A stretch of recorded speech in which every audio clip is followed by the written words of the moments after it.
जे जाड आहेत लहानपणापासून त्यांना थायरॉइड होण्याची जास्त शक्यता असते का?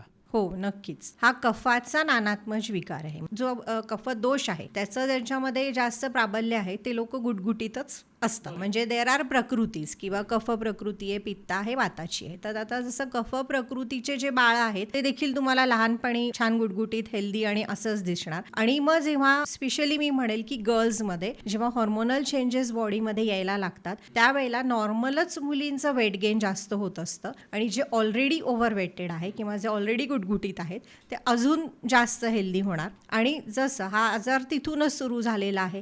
मग जसं जसं तुमचं फॅट शरीरामध्ये वाढत जाईल, फॅटी लिव्हरपासून सुरुवात होते की म्हणजे कुठेतरी डायजेशन त्यांचं इम्प्रॉपर असतंच आणि लेझीपणा, कारण कफाचा तो गुणच आहे तर थोडा लेझीपणा पण असतोच. डेफिशियन्सीज खूप जास्त असतात कारण न्यूट्रिशनचं ॲब्झॉर्प्शन शरीरामध्ये पाहिजे त्या प्रमाणात होऊ शकत नाही.